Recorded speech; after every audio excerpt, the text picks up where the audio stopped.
Mithali Kaur.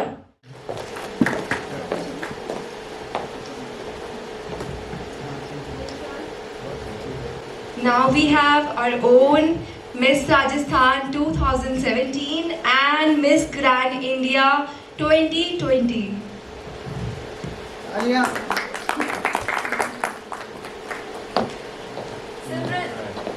Simran Sharma. Now we have with us astrologer and producer Mr. Mahavir Kumar Soni.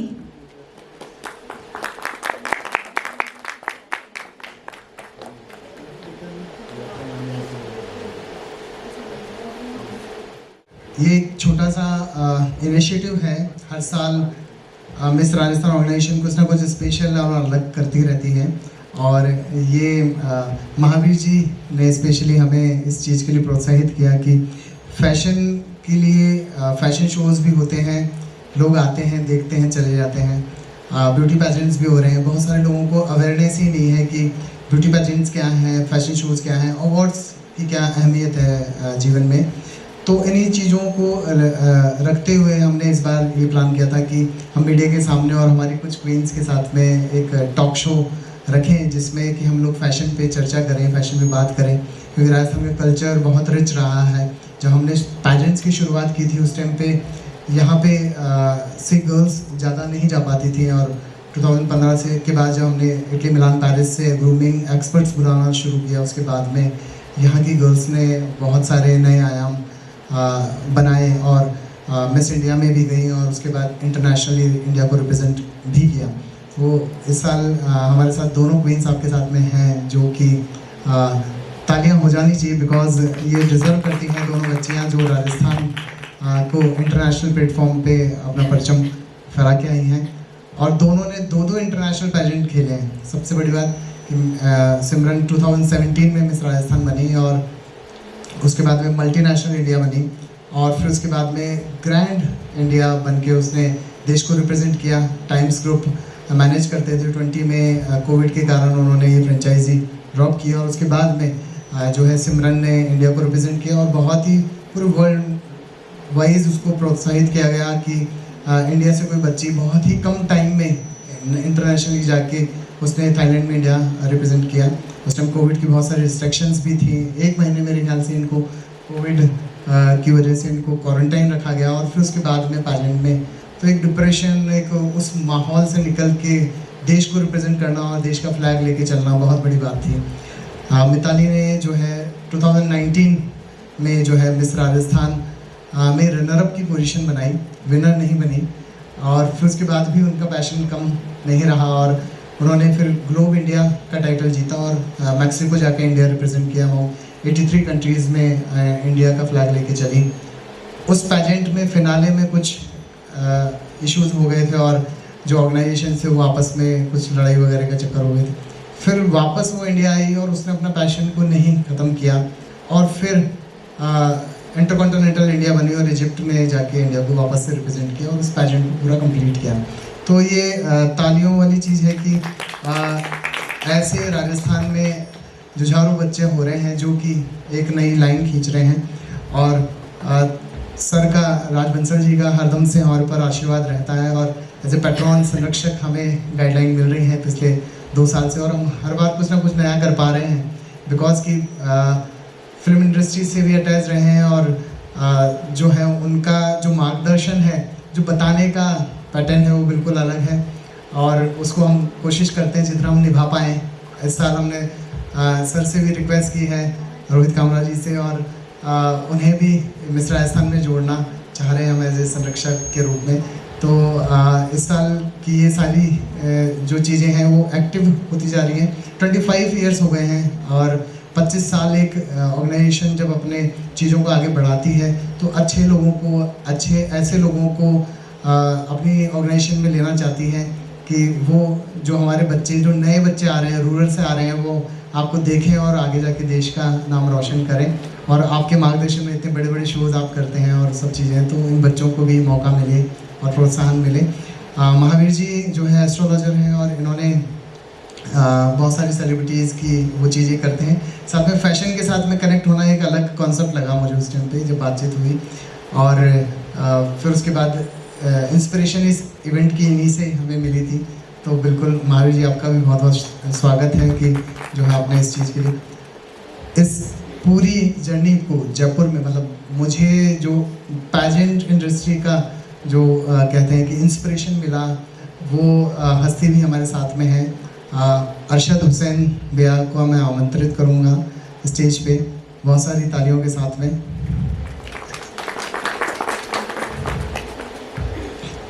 आज अरशद भैया के बारे में बताता हूँ। ये संरक्षक हैं हमारे, और अरशद भैया 91 में मिस जयपुर किया करते थे। जब हम लोग बहुत छोटे थे और हम लोग देखते थे कि हमें उनके जैसा बनना है। जितने भी फैशन डिज़ाइनिंग स्कूल्स होते थे, उनके इवेंट्स होते थे, उस टाइम आंचल गुलाटी, सेतु कुमार, बहुत सारी, श्वेता मैनल जैसी हस्तियाँ उस टाइम पे जो उस टाइम की मिस इंडिया थी, वो सब अरशद भाई लाते थे। और राजस्थान के पहले फैशन कोरियोग्राफर के रूप में उन्होंने अब ये बना। उसके बाद Rajasthan federation of event manager जो एसोसिएशन है हमारी राजस्थान की, जो सबसे बड़ी ऑर्गेनाइजेशन मानी जाती है, उसके भी प्रेसिडेंट रहे हैं अरशद सर। और एक इवेंट मैनेजर डे मनाया जाता है, जो पूरे वर्ल्ड में मनाया जाता है। इवेंट मैनेजर डे के संस्थापक, मतलब उसको एज ए फाउंडर कह सकते हो, बाकी राइट वर्ड क्या यूज़ करते हैं मुझे नहीं पता। तो वो अरशद सर की ही देन है। उनके स्टूडेंटों ने उनके साथ मिलके पूरे वर्ल्ड में इवेंट मैनेजर डे मनाना शुरू किया था। सो आप सभी का स्वागत है। मिस राजस्थान की दो क्वींस हमारे साथ में हैं अभी। वैसे तो बहुत सारे बच्चे हैं, लेकिन दोनों को अभी मैं स्टेज पे बुलाऊंगा। वो तरुषु राय इस साल मिस राजस्थान 2022 बनी, और उसके बाद में कोकोबेरी में अलीशा राव से ट्रेनिंग हुई इनकी, और अब नेशनल की तैयारी कर रही हैं। सो तरुषि का भी स्वागत है। एज ए इस बार मॉडरेटर कोशिश कर रहे हैं कि जिससे इनकी झिझक भी खुले और इंटरेक्शन बने। अरशद सर इसको लीड करेंगे पूरे टॉक शो को, क्योंकि इंटरेस्टिंग जो भी चीज़ें होंगी, जब कुछ हो सकेगा। परिधि ने रिसेंटली अभी रनर अप रही थी मिस राजस्थान में, और उसके बाद नेशनल लेवल का पैजेंट इन्होंने किया, जो TGBC सबसे बड़ी कम्युनिटी बोली जाती है पैजेंट इंडस्ट्री की। उन्होंने अपना मिस इंडिया शुरू किया था, और उसकी फर्स्ट सीजन की फर्स्ट विनर बनी है पुणे में अभी रिसेंटली परिधि ने। और साथ ही बॉलीवुड फिल्म भी अभी इन्होंने साइन की है, और ये गाना शूट हो चुका है। तो ये हमारे लिए, ऑर्गेनाइजेशन के लिए बड़ी बात थी कि मिस राजस्थान बनते ही बच्चे नेशनल इंटरनेशनल के अलावा फिल्म इंडस्ट्री में भी अपनी जगह बनाते जा रहे हैं। तो दोनों का स्वागत है। आप दोनों भी स्टेज पे चलें और ज्वाइन करें अरशद सर के पास। हाँ, इधर से जाओ।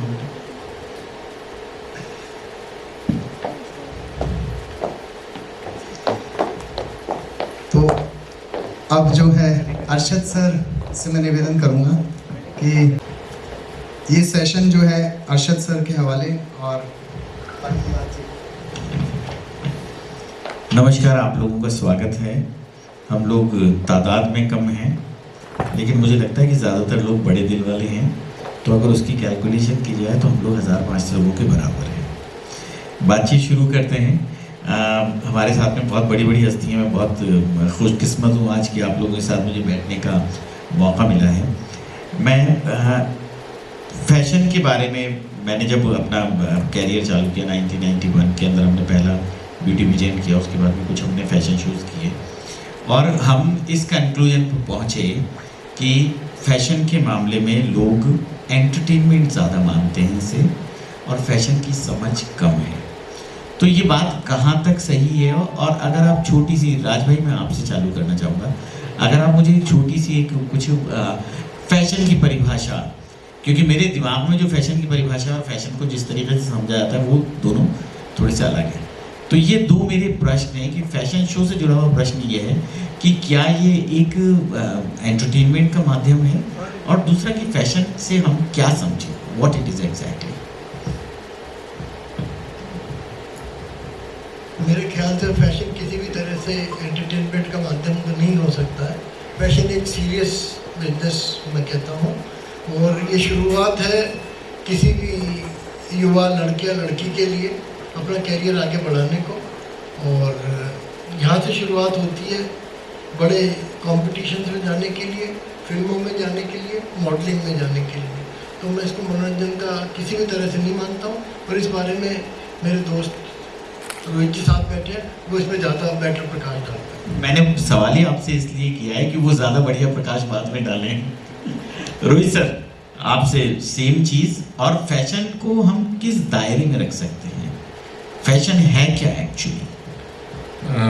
राजी जैसा बोल रहे हैं, fashion is a serious business. अभी मैं बाई चांस एग्जैक्टली 1 घंटा पहले बहुत बड़ी एक ऑर्गेनाइजेशन है पर्नियर्स, राइट, पर्पल स्टाइल लैब, उनके 3 बहुत सीनियर मैनेजर मेरे पास आए हुए थे कुछ काम की बात करने के लिए। तो क्योंकि बहुत बड़ी कंपनीज जो हैं बहुत बड़ी रिसर्च करती हैं कोई भी चीज़ इन्वेस्ट करने से पहले। सो मैंने उनसे पूछा what does your research say, you know, where is fashion headed as a business. So उन्होंने बोला कि fashion by and large is a 3 trillion economy and it is not a joke, it is serious business. And if you More than our GDP. I mean whatever you can say in terms of GDP, but GDP हमारा एक word जो है एक average out का है, but fashion उससे काफ़ी अलग हो जाता है क्योंकि fashion mostly is for a certain class and above, although the fashion transcends from the top to bottom. आज अगर आप देखेंगे, आज से एग्जैक्टली 15 साल पहले हमारी डिस्ट्रेस जीन्स पेरिस के फैशन वीक में पहली बार दिखाई गई थी, रफली +- हमने कभी भी नहीं सोचा था कि कोई फटे हुए कपड़े पहन सकता है, राइट? कोई सोच सकता था? जब उसको फिर पेरिस से पूरे वर्ल्ड में टॉप टियर पे पहुंची वो, लाइक इन्फ्लुएंशियल लोग, राइट? डिस्ट्रेस डेनिम जो अपन अभी शेडेड, और 15 साल हो गए रफली, मतलब मैं आई एम जस्ट सेइंग रफली, I don't remember the date and the designer, but I am saying broadly nobody could think कि फैशन कहाँ से शुरू होके कहाँ पहुँच सकता है। बट मैं आपको 15 साल की ये डिस्ट्रेस डेनिम की एक छोटी सी स्टोरी को बताऊँ तो आज हमारे अराउंड वो बेसिक लेवल तक पहुँच गई। आज की तारीख में कोई भी हम्बल बैकग्राउंड का कोई भी हो तो भी वो डिस्ट्रेस डेनिम पहनने में उसको कोई जोर नहीं आ रहा, उसको फैशन और ट्रेंड लग रहा है। तो जो फैशन ऊपर से पहुंचा और नीचे तक आया, but by and large fashion is associated with a certain class and above, and it is a serious business, you know. Fashion से रिलेटेड ट्रेंड्स हैं, पहले ट्रेंड फोरकास्ट होता है, टेक्सटाइल की अलग एग्जीबिशंस लगती हैं, जो टेक्सटाइल मतलब कपड़ा कौन सा बिकेगा आने वाले टाइम। आज से 10 साल पहले लिनन कोई नहीं पहनता था, और 10 साल पहले अगर किसी को बोलो लिनन ये कपड़ा पहन लो, इसमें तो रिंकल आते हैं, you know. It was a mind set कि मैं रिंकल वाला कपड़ा कैसे पहन सकता हूँ। सब लोग क्रिस्प आयनिंग की कलफ लगी हुई के कुर्ते और शर्टें पहनते हैं, बट अब लिनन और लिनन जैसे कपड़े हर एक कोई पहनता है, right? So it is a way of life. It is a serious thing जो पूरा लाइफस्टाइल चेंज कर देती है। और ऑब्वियसली हर एक कोई एक ह्यूमन टेंडेंसी होती है कि जो हम करते हैं हम अपने से थोड़े आगे वाले लोगों को से इंस्पायर होते हैं। लाइक हम बॉलीवुड से इंस्पायर होते हैं इंडिया में, या हम कोई आजकल इन्फ्लुएंसर से इंस्पायर होते हैं।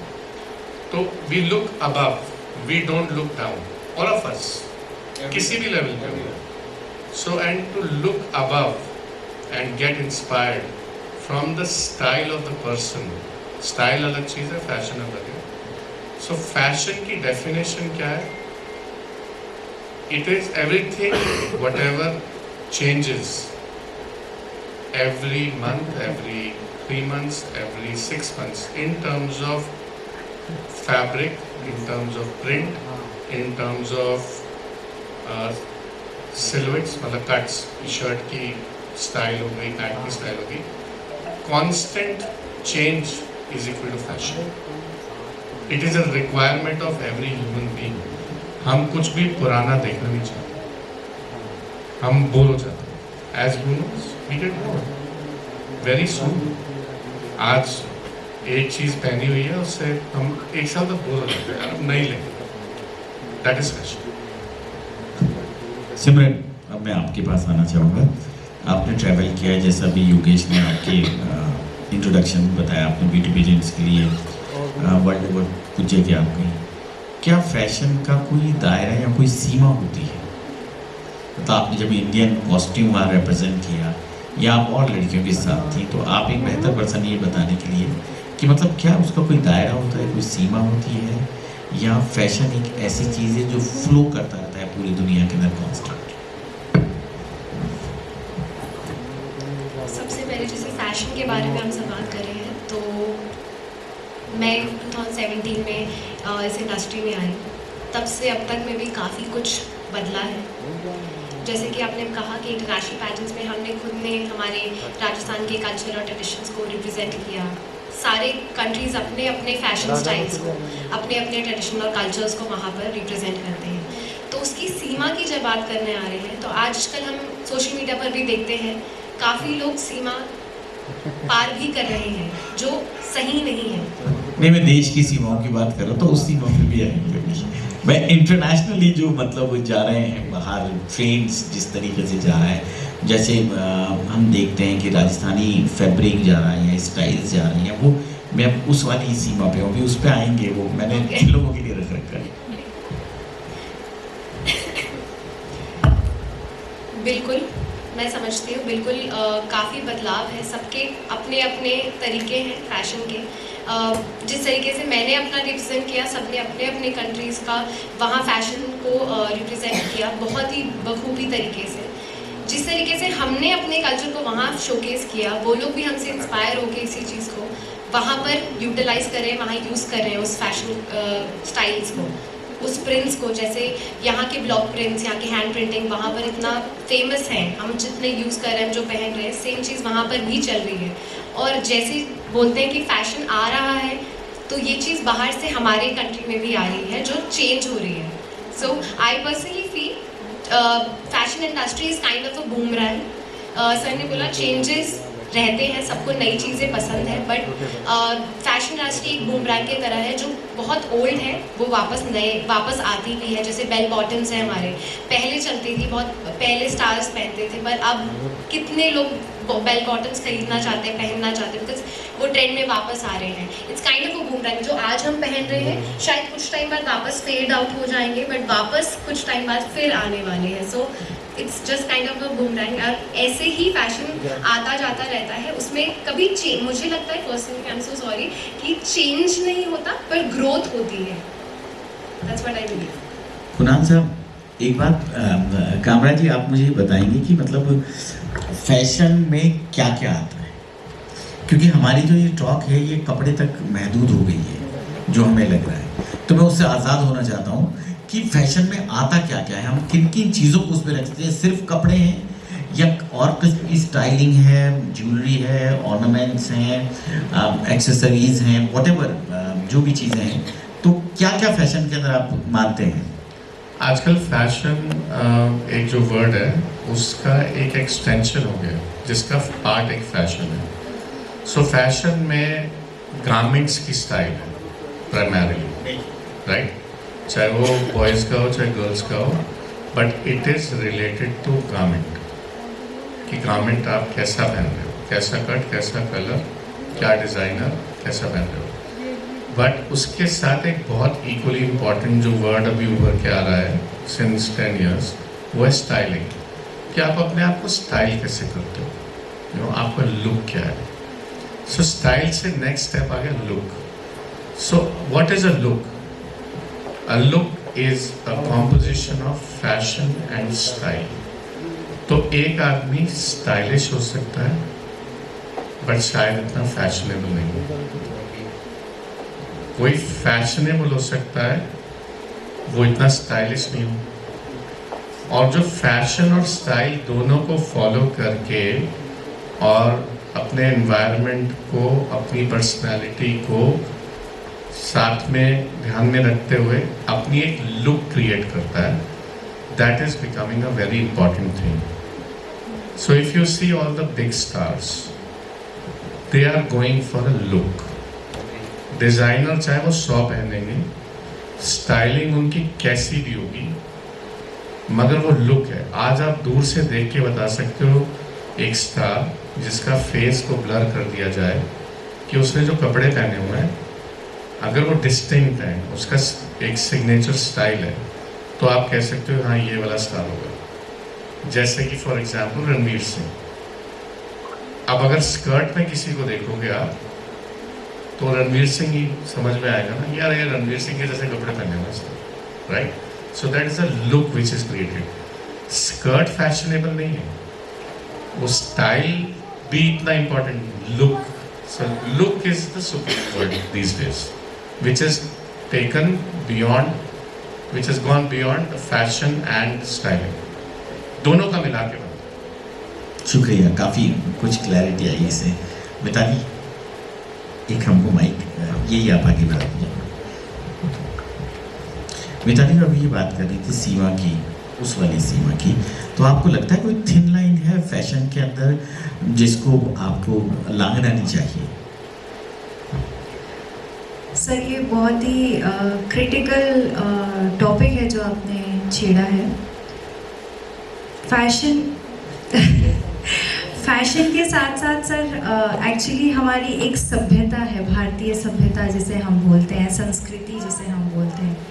और हम बचपन से ही जैसे हमारे माँ बाप और जो हमारी अपब्रिंगिंग्स होती हैं, तो हमें सिखाया जाता है कि एक लड़की को एक दायरे में रहना चाहिए, लिबास में भी, आवाज़ में भी, और जो हम लोगों को डिसिप्लिन में जिस तरीके से हमें बोला जाता है, लड़कियों को सिखाया जाता है रहने के लिए। तो हम अगर आज मैं और सिमरन इस स्टेज पे बैठे हैं, तो हम लोग उस दायरे से थोड़ा सा बाहर आने की हमने कोशिश की है। अगर हम एक भारतीय फीमेल को अगर हम देखें और अगर हम इमेजिन करें, तो हमें ये लगता है कि वो एक पली बड़ी हैं, एक उन्हें जितनी भी एजुकेशन उनके पेरेंट्स ने उनको दी है, और उसके बाद फिर वो आगे सूट में या साड़ी में या लहंगे में ही उन्होंने अपना पूरा बचपन से अभी तक गुजारा किया है, और उसके बाद फिर शादी के बाद उन्हें उसी लिबास में देखा जाता है। और सारे फेस्टिवल्स में भी हम लोग एक्सपेक्ट करते हैं कि वो लोग एक भारी लिबास में रहें अगर दुल्हन है तो, और आगे भी वो मतलब फिर चूल्हा और किचन में और इस तरीके से ही देखा जाता है। मैं ये सब चीज़ें इसलिए बोल रही हूँ बिकॉज ये दोनों आपस में कोरिलेटेड हैं। और आज मैं और सिमरन अगर हम लोग इंटरनेशनली होकर के आए हैं, तो काफ़ी हमारे पास ऐसे क्वेश्चंस भी आए हैं, सिमरन के पास भी आए हैं और मेरे पास भी आए हैं कि आपने वहाँ पे ऐसे ऐसे शूट्स किए हैं जो हम नहीं सोचते हैं कि आपको करना चाहिए था, क्यों नहीं करना चाहिए था? मतलब ऐसा ये थिंकिंग हमारे पूर्वजों ने बनाई है कि हमें इस तरीके के कपड़े पहनने चाहिए और इस तरीके के कपड़े नहीं पहनने चाहिए। लेकिन अगर हमने इस तरीके के कपड़े पहन लिए तो उसमें क्या बुरा किया? हमारे अंदर आज भी वो शर्म है, हमारे अंदर आज भी वो सारी चीज़ें हैं जो हम कैरी कर रहे हैं। लेकिन अगर हमने स्विम सूट राउंड भी किया है, वहाँ पे बिकनी राउंड भी किया है, फैशन है वहाँ पे, अगर उनकी कोई रिक्वायरमेंट थी और हम लोगों ने उसे फुलफिल किया है, हमारे अंदर तो आज भी हम लोग भारतीय हैं। आज भी अगर उसने इतना प्यारा सूट पहना है तो भारतीय है, पहना है, हम उसे रिप्रेजेंट कर रहे हैं। तो हम लोग फैशन को अलग अलग तरीके से रिप्रेजेंट करते हैं, और that is why we are model for. मतलब अगर हम मॉडल्स बनी हैं तो हम लोग इसीलिए बनी हैं ताकि हम सारी चीज़ों को अच्छे से शोकेस कर सकें। तो मुझे लगता है कि जो भारतीय थिंकिंग अभी तक चलती आ रही है, मैं उसे ये तो नहीं कहूँगी कि वो गलत है, लेकिन मैं ये सोचती हूँ कि उसे थोड़ा सा मॉडिफाई करने की बहुत ज़रूरत है आजकल लोगों को। और आई एम ग्लैड कि हमारे पेरेंट्स इन सब चीज़ों में नहीं हैं और वो हम लोगों को आगे सपोर्ट करते हैं। और हम लोगों ने आगे पैजेंट्स में काफ़ी अच्छे फैशनेबल कपड़े पहने और फैशन को कैरी किया। कहीं पे भी ऐसा नहीं लगा, बिकॉज ऑब्वियसली वहाँ पे अगर 73-74 कंट्रीज़ आ रही हैं और बीइंग इंडियन हम लोग वहाँ पे अगर अपने आप को शोकेस कर रहे हैं बीइंग इंडिया, तो ज़रूर कहीं ना कहीं ऐसा लगता है कि आज भी इंडिया एक डेवलपिंग कंट्री है। काफ़ी कंट्रीज़ की जो कंटेस्टेंट्स आए थे उनको ऐसा लगा भी था। और हम लोगों को वहाँ पे ऐसा फील भी हुआ उनके नेचर से, उनके बिहेवियर से। लेकिन जब हम लोगों ने अपने आप को शोकेस किया तो वहाँ पे लड़कियों के मुंह से निकला हुआ। सो वो एक चीज़ बहुत इम्पॉर्टेंट रहती है। चलिए महावीर जी, अभी एक शब्द यूज़ किया था कामराज आपने, फोरकास्टिंग, ट्रेंड्स के बारे में बताते हैं, और ज्योतिष के अंदर भी यही सब कुछ चलता रहता है। तो फैशन और ज्योतिष का किस तरीके से कॉम्बिनेशन हो सकता है, मिक्स हो सकता है, क्योंकि आप काफ़ी सेलिब्रिटीज़ के साथ में भी जुड़े हुए हैं, उनके लिए फोरकास्टिंग करते हैं, आप इस फील्ड में हैं और आज आप फैशन के स्टेज पे बैठे हैं। तो इसका किस तरीके से हम फैशन और ज्योतिष को एक साथ में एक दूसरे को कॉम्प्लीमेंट कर सकते हैं? ये आपने सही कहा कि मैं फैशन की स्टेज पे बैठा हूँ, लेकिन मैं खुद भी जैसे पिछले 5-1 साल से फैशन से बहुत कनेक्ट हो गया हूँ। मैं एस्ट्रोलॉजी के अलावा fashion show, the glamour fashion show करता हूँ, फिल्म मेकर हूँ। बाकी जो ज्योतिष का कनेक्शन है, ये बात सही है कि हम जैसे आज बसंत पंचमी का अपना त्यौहार है, तो हम उस दिन पीले कपड़े पहनते हैं। तो येलो रंग ज्ञान का द्योतक होता है, हर्ष का द्योतक होता है। तो उस दिन हम जैसे बसंत पंचमी का सरस्वती माँ से बिल्कुल वो है कि हमारे यहाँ सरस्वती माता की पूजा होती है। उस दिन आदमी येलो शेड में ही रहता है। तो अब जहाँ तक अपने जो ज्योतिष है उसको लोग केवल आध्यात्मिक दृष्टि से या ईश्वरीय दृष्टि से देखते हैं, क्योंकि ग्रहों का विज्ञान है, ग्रहों की अपॉर्चुनिटी है, किस साइड में है, किस साइड में नहीं है। तो अब जैसे शुक्र की आप बात करेंगे, तो जैसे फैशन इंडस्ट्री में कोई अगर मॉडल बनता है तो उसका शुक्र जरूर कहीं ना कहीं पावरफुल होता है। तो उसको जैसे वाइट कपड़े, इत्र वगैरह, सेंट वगैरह इस तरह की यूज करनी चाहिए, तो वो आराम से। तो शुक्र जब तक अगर उसका अच्छा नहीं होगा, अब जैसे एक्टिंग में आते हैं अगर, तो साथ में शुक्र के साथ बुध, राहु और ये भी अच्छे रिप्रेजेंट करेंगे, जब जाके चंद्रमा ये चारों ग्रह करेंगे। Thank you. राज भाई, आपको क्या लगता है बॉलीवुड कितना इफेक्ट करता है हमारी ट्रेंड्स को, हमारे यहाँ के फैशन को? कहाँ किस हद तक उसका इम्पैक्ट रहता है हमारे समाज में? मेरे हिसाब से तो टोटल इम्पैक्ट बॉलीवुड का काफ़ी रहता है फैशन इंडस्ट्री। फैशन कहीं ना कहीं काफ़ी हद तक इंडिया में या अब्रॉड में भी शुरुआत फैशन की फिल्म से ही होती है।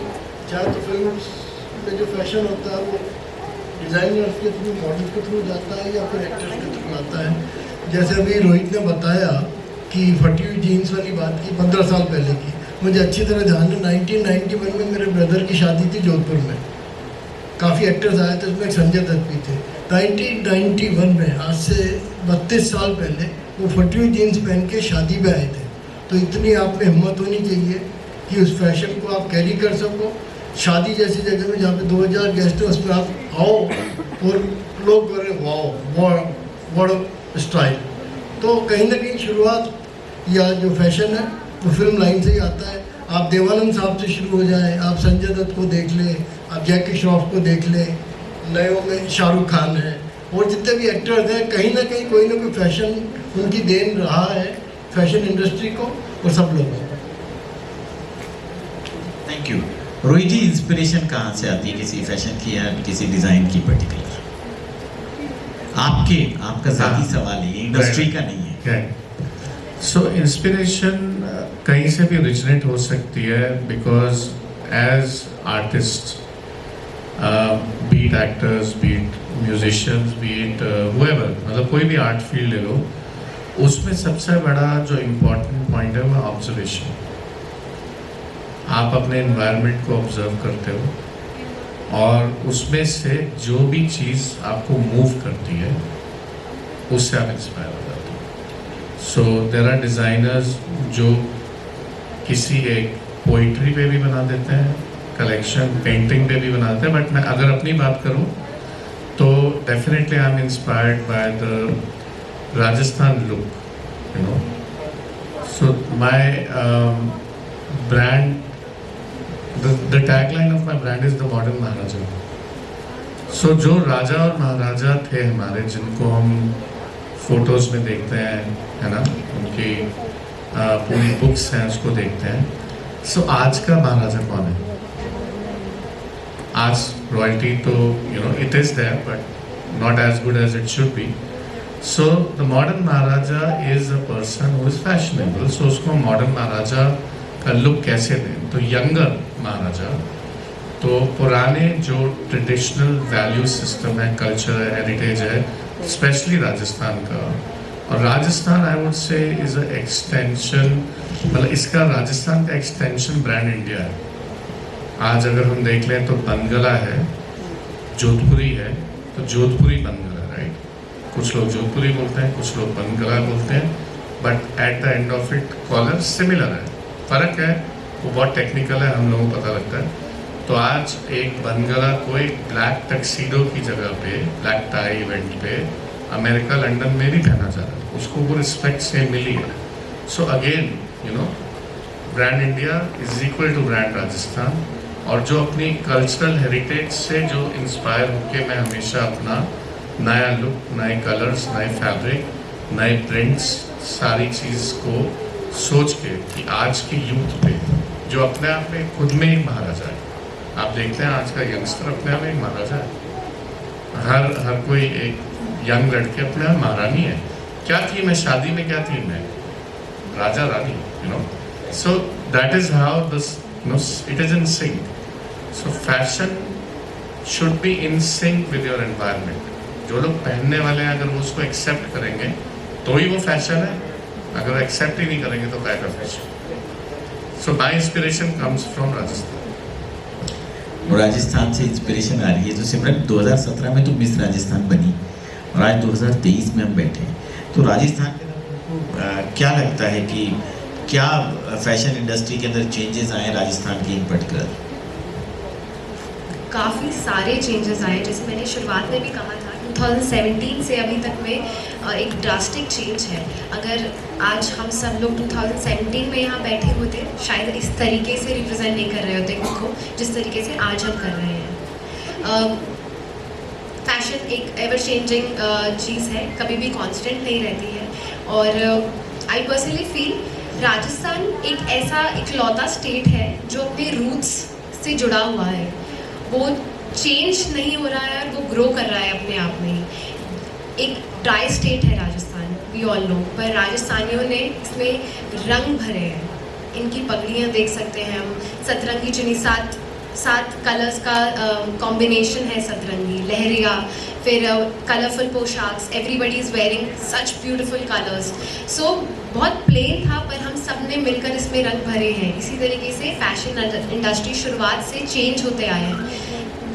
हम तो पहनते ही हैं, बाहर से आने वाले जितने भी टूरिस्ट हैं सबको इतना अट्रैक्ट कर रहा है हमारा कल्चर, हमारे ट्रेडिशंस, उससे अट्रैक्ट होकर वो इतनी शॉपिंग करते हैं, एवरीबडी इज़ वेयरिंग, ट्रैवलिंग, यहाँ से खरीद के लेके जा रहे हैं लोग, बाहर भी बेच रहे हैं। सो कमाल की इंडस्ट्री है और राजस्थान इतने ब्यूटिफुली ग्रो कर रहा है क्योंकि ये चेंज नहीं हो रहा है। मैं तो इस पे बिल्कुल अटल रहना चाहती हूँ क्योंकि चेंज नहीं हो रहा है। जैसे उसने भी कहा कि चाहे हम कुछ भी पहना, I am wearing so many dresses, western gowns, lehengas, ethnic पहनो, लाउंज वेयर पहनो, बट स्टिल कुछ दिन मेरे खुद के घर की शादी में मैंने मेरी मम्मी का शादी का लहंगा पहना। सो यही है जो हमें अपने रूट से जोड़े रखता है, जो चेंज नहीं होने देता है। So I feel it's fantastic और राजस्थान ग्रो ज़रूर कर रहा है कमाल तरीके से और आगे से आगे बढ़ रहा है। Everybody is getting inspired. Rajasthan में इतने ब्यूटीफुल लोकेशंस हैं जिससे बाहर के, like Mumbai is a fashion capital, we all know, वो लोग भी हमारे कल्चर से, हमारे स्टाइल से सब इंस्पायर हो रहे हैं। सो इससे बड़ी बात तो और कुछ हो नहीं सकती।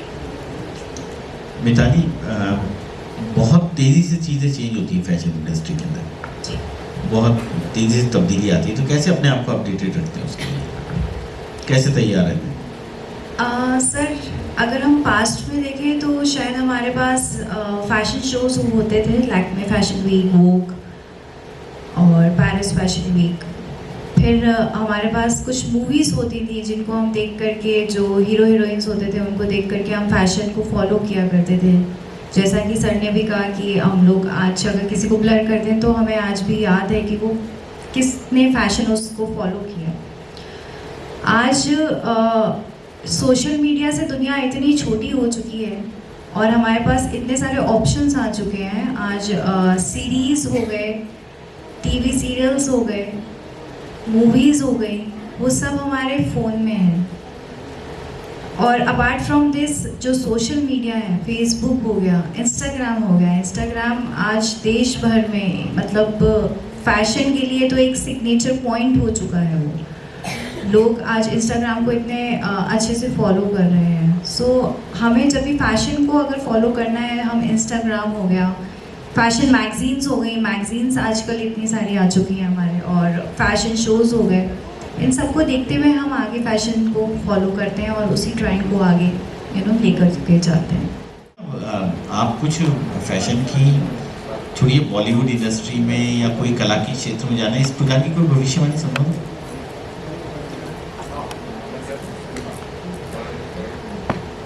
ज्योतिष में जो लोग क्वेश्चन पूछते हैं उसमें एक कैरियर काउंसलिंग बहुत बड़ी चीज़ होती है। अधिक मतलब बहुत सारे लोग ऐसे होते हैं जो अपने कैरियर के लिए ज्योतिष के पास जाते हैं कि हमें किस क्षेत्र में जाना है, चिकित्सा क्षेत्र में जाना है, फैशन क्षेत्र में जाना है, इंजीनियरिंग क्षेत्र में जाना है या वकालत के क्षेत्र में जाना है।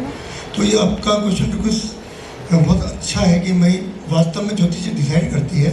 ज्योतिष में हम ये देख सकते हैं कि कोई व्यक्ति मॉडलिंग फैशन इंडस्ट्री से किसी न किसी प्रकार जुड़ के अपनी आजीविका का अच्छा संचालन कर सकता है, या वो एक बहुत बड़े लेवल पे जा सकता है। मतलब ग्राउंड की जो अपॉर्चुनिटी होती है वो ज्योतिष में बता देती है कि आदमी ऊंचाइयों पर जाएगा, फिल्मी जगत में भी ऊंचाइयों पर जा सकता है, और एक जैसे मॉडल है, फैशन आइकन बन जाता है। तो वो किन योगों में होता है, तो ज्योतिष निश्चित रूप से ज्योतिष कैरियर काउंसलिंग में निश्चित रूप से बताती है कि हमें इस क्षेत्र में चुनना चाहिए या नहीं चुनना चाहिए, या किन योगों के चलते आप फैशन आइकन बन सकते हैं, या किन योगों के चलते आप एक फिल्म बॉलीवुड की स्टार बन सकते हैं। चलिए, बहुत बहुत धन्यवाद। हम 3 प्रश्न पूछना चाहते हैं, जो भी कोई सवाल कुछ पूछना चाहे। योगेश जी, हम कोई सवाल पूछना चाहे तो ले सकते हैं? हाँ, क्वेश्चन आंसर मैं कामरा साहब से पूछा। रोहित, वो आपसे सवाल करना चाहते हैं।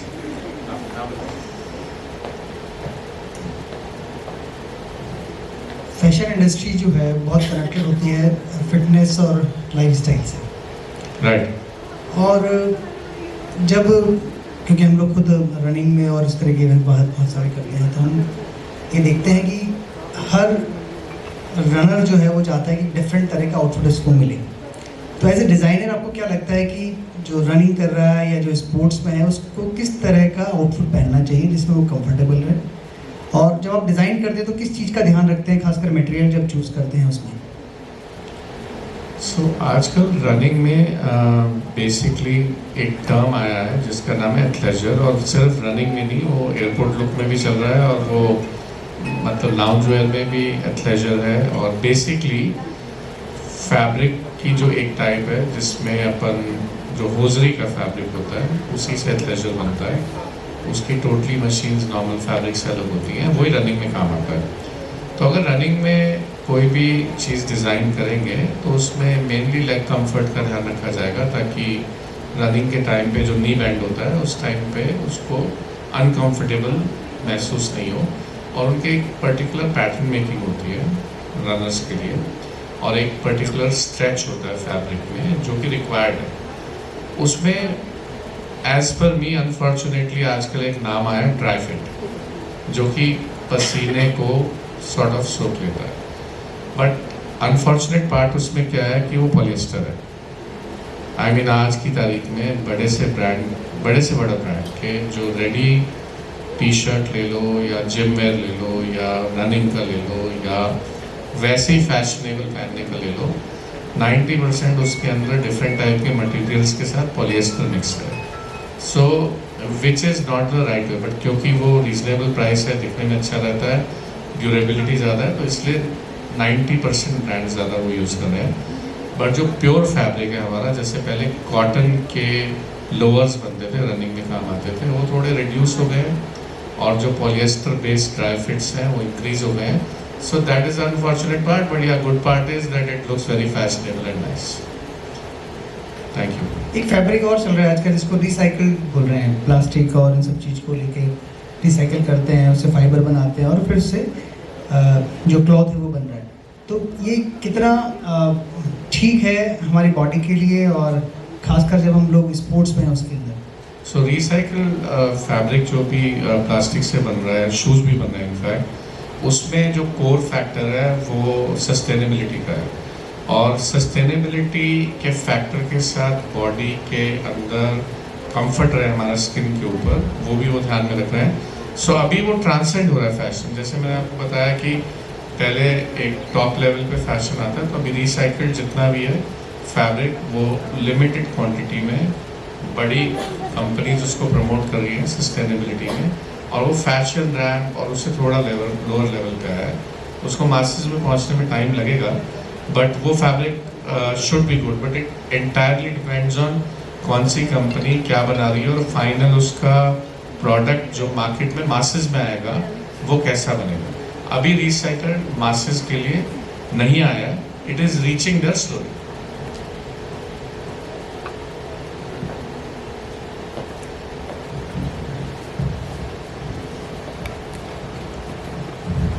मैम ये भी बताइएगा किससे पूछना है आपको सवाल? मुझे महावीर कुमार सोनी जी से पूछना है। महावीर जी, बेसिकली मैंने आपको काफ़ी देखा हुआ है, नॉन भी हूँ। मैं आपसे ये पूछना चाहती हूँ, क्योंकि अभी अपन फैशन की बात कर रहे हैं। पठान मूवी में बहुत एक कंट्रोवर्सी क्रिएट हुई थी दीपिका पादुकोण की ड्रेस को लेके, जिसमें उन्होंने कहा कि हमारे अब धार्मिक आहत हुए थे हम उस ड्रेस के लिए। तो फैशन के तौर पे, क्योंकि आप एक ज्योतिषी भी हैं, तो आप इसके बारे में क्या कहना चाहेंगे कि क्या ये चीज़ सही है, या जो फिल्म इंडस्ट्री में वो हो रहा है वो सही है, या ये कंट्रोवर्सी पे आप कुछ बताइए। इसका कोई ज्योतिष से तो लिंक नहीं है सीधा सीधा, लेकिन कई बार ये कोई ज़रूरी नहीं है कि व्यक्ति कंट्रोवर्सी फैलाए या पब्लिक किस बात को पसंद कर ले या किस बात पे पब्लिक उसको हवा बना ले। ये पब्लिक पे ही डिपेंड करता है कि जनता उसको किस रूप में लेती है या किस दृष्टि से लेती है। मेरी दृष्टि में मैं इसमें कुछ कहना नहीं चाहूँगा उस मूवी के बारे के सब्जेक्ट पे कि वो, क्योंकि ये ड्रेसें पहले भी पहनी जाती, मतलब जो येलो ड्रेस है वो पहले भी पहनी जाती थी, तो इस बारे में कहना यहाँ कोई प्रासंगिक नहीं होगा। एक आखिरी प्रश्न कोई भी करना चाहे। सिमरन से मैं पूछता हूँ,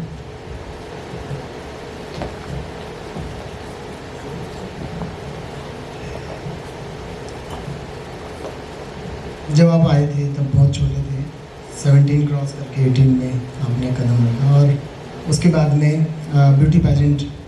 तो बेसिकली अभी तक बहुत सारे लोग अवेयर नहीं हैं इन चीज़ों के लिए कि ब्यूटी पेजेंट और फैशन इंडस्ट्री में क्या डिफरेंस है, क्योंकि पेजेंट्री जहाँ तक मैं समझता हूँ वो अलग चीज़ है, लेकिन वो आप बताओगे कि आपको ब्यूटी पेजेंट और फैशन शोज या फैशन इंडस्ट्री जो एक ग्लैमर इंडस्ट्री है उनमें दोनों में क्या मेजर फ़र्क लगता है, महसूस होता है? ठीक है, बाद में जाके कनेक्ट होती हैं चीज़ें, लेकिन स्टार्टिंग में क्या डिफरेंस है? सर बिल्कुल डिफरेंस है।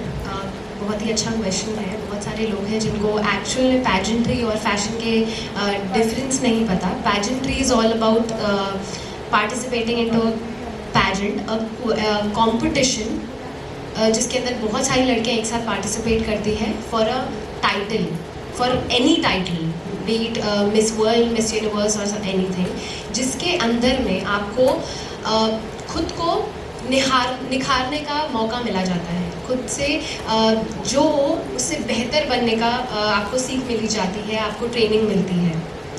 पर ऑपोजिट में जो हमारा फैशन इंडस्ट्री है, फैशन इंडस्ट्री बहुत बड़ा है, बहुत ही बड़ी है। सॉरी मेरी हिंदी थोड़ी डिफरेंट है।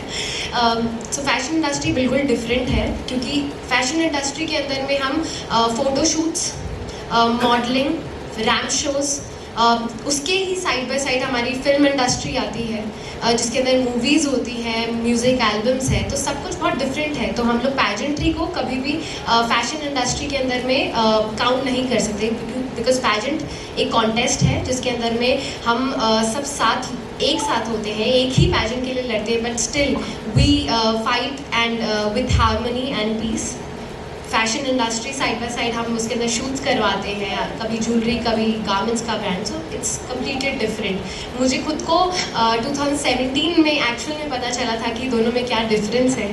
सो काफ़ी डिफरेंस है, ऑब्वियसली मैंने बताया आप सबको। सीधे शब्दों में अगर बोला जाए तो ब्यूटी पेजेंट जो है गर्ल्स को शोकेस करने का प्लेटफॉर्म होता है, और जो फैशन शोज होते हैं वो डिज़ाइनर्स को शोकेस करने का प्लेटफॉर्म होता है, उनके गारमेंट्स को, उनके ज्वेलरी को दैट थिंग। सो सभी का धन्यवाद। और साथ में हमारे भी मुकेश मिश्रा जी जुड़े हैं, जयपुर मैराथन के CEO, उन्हें भी मैं कहूँगा ज्वाइन करने में। और दोनों क्वींस को भी मैं बोलूँगा दोनों ऊपर आए। हमारे साथ मिसेज एशिया वर्ल्ड सपना सिंह भी आ चुकी हैं, उनका भी स्वागत है, वो भी हमें ज्वाइन करें ऊपर।